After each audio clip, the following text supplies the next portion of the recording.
Hello there and welcome to my YouTube channel, Climinator 1978 or 1978, whichever way you want to pronounce it.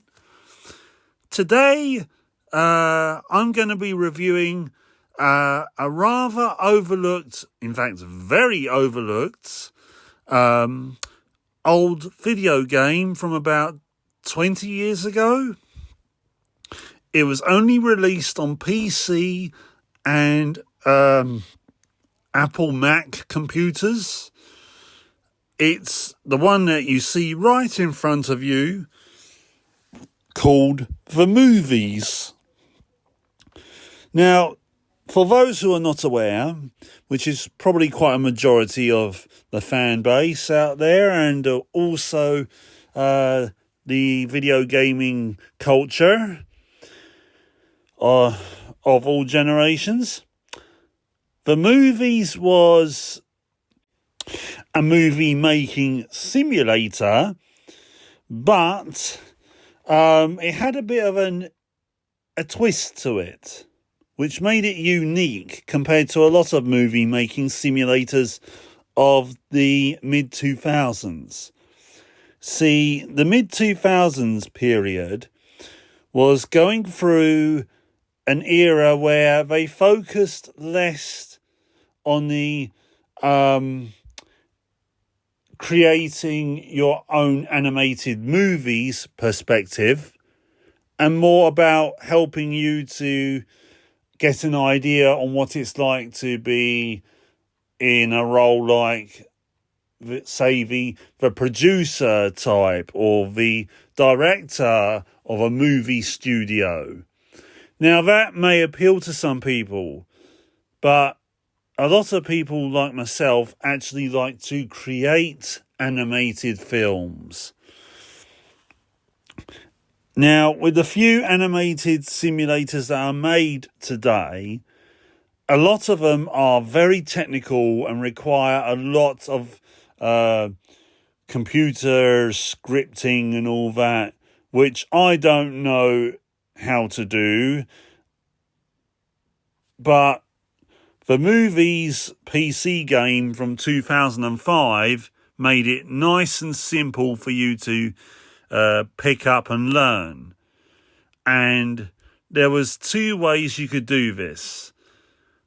If you got the game, then there was the campaign mode where it took you through the campaign, which was taking you through all the different time periods of movie making history and mankind's history from the 1920s up to today and even the future. It's got a very self-aware meta kind of edge to it, and you would unlock rewards such as once every 5 years, you'll get to watch the in-game version of the Oscars, and your films could actually apply to be in the Oscars. But the real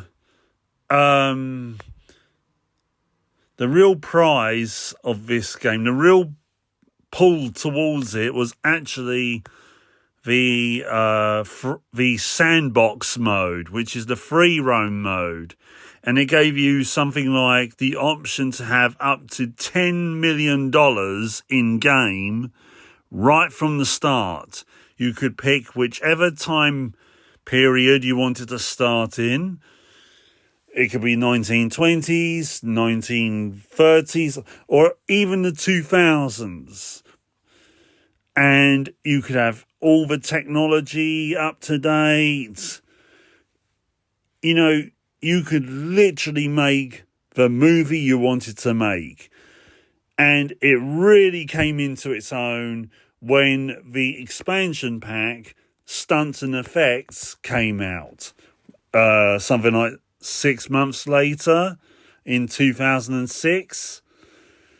And you literally could make your own little Hollywood blockbuster.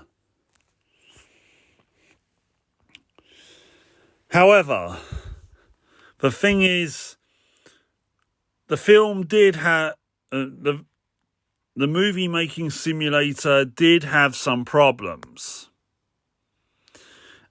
that would be on the horizon. For one, if you stayed in the campaign mode, your actors were very hard to control, and the thing is, you had to balance their emotions with their addictions. And if your actors became uncontrollable, they would either develop emotional problems or become like divas on set. This could affect the outcome of your film. And there's also aspects where stunts could go wrong. And this could be tweaked in the sandbox mode, right? You could switch most of these sliders off. You could just, basically have actors behave themselves. I made so many films with this movie making simulator, and this game was so good, it actually got me through some very dark times in my life, and it helped me to alleviate myself. But the problems with the game itself actually began to arise when the website dedicated to the game sadly shut down 3 years after this game was released. See, the former video game studio called Lionhead Studios used to have their own website for gamers of this game, owners of this game, I meant to say, for them to sign up, make an account, and basically upload their films to, and other users could watch and review their films. And the thing was, one of my movies actually ended up being in the top 100 globally for one night. And the thing is, it was actually a good website, and it was actually run really well from what I recall. But sadly, numbers fell, and some people complained it was too strict. I don't think it really was. I think the biggest issue people had was that the moderators didn't like people using mods. So, yeah. Anyway, that's a whole different story. 3 years after the game was launched, the website for movies online sadly closed. There were some other sites that were set up, but I never signed on to them. But basically, that's where this game's small amount of fame compared to all the Sims games that Lionhead Studios made began to fall apart. And within about a year after that, no one was talking about the movies anymore. And it's a shame, really, because this really was a good game. And I would love to see it remastered on modern consoles. But because Lionhead Studios no longer exists, the game is, according to IMDb, now abandonware, which means it's probably in video game limbo. But I'm just hoping one day that a video game developer picks up the rights and basically says, look, we need something fresh out there in the video game market. This is a movie making simulator. Yep, let's do this. Because there's very few video games that actually allow you to do this. And the ones that do are so technical to make. Whereas here, you not only learn about how to make your own film with just a few sliders, but here you learn about the importance of, being the producer, fronting the money for a project, as well as the marketing for the film, as well as being the director. You learn about things like no matter how good a film can be, it can be just one small mistake that makes a film go completely wrong in box office results. Believe me, some of my films I thought were going to be absolute masterpieces, and they did not meet expectations. When it came back to the feedback I got from the virtual reporters in the game. A shame, really, because the game is actually really good. I know I've said that a lot in this review already, but it's easy to pick up, easy to master the controls, and I should imagine that it's actually really easy to do a remaster of. Because the consoles that we have today are powerful enough to do it. I mean, you can have The Sims 4 on PS5, and you can have it on Xbox Series S and X. So why can't we get this? Come on, game developers, look at this game. It's calling out for you. I mean, we get things like Farming Tycoon, Goat Tycoon. We probably get Rainbow Tycoon soon.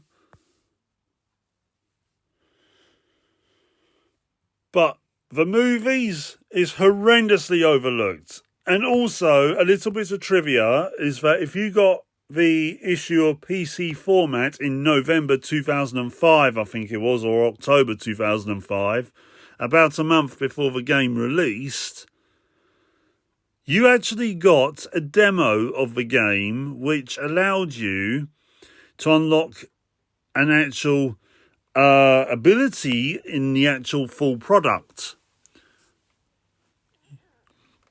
And that was in the full product, right? If you installed the demo, which was where you could create your own actor or actress or director or so on, you could actually import them into the game, which I thought was really impressive for the time. I actually imported myself into some of the films. So technically, I am now a movie star. But yes, and for those who follow my channel, this game is actually where some of my animated movies originated from, like the Trail of Blood movies. I actually did a trilogy of them on here first, and the stories were vastly different. Yes. To the point where I don't even really recall them, apart from the main killer in the first film on... to be honest, I just can't remember them. Anyway, yeah, they weren't very good, those animated movies. But I also did loads of other films, like I did one about a bunch of freedom fighters, I think. And also a comedy about a bunch of inept superheroes called Superheroes in Training. That one was pretty funny, I recall. But yes, this movie making simulator has helped me through some very difficult times in my life. And I highly recommend it if you ever see it pop up on Steam or anything. Let me know if it's on Steam, because if so, that's an excuse for me to get a Steam Deck. The movies is on the highway to heaven.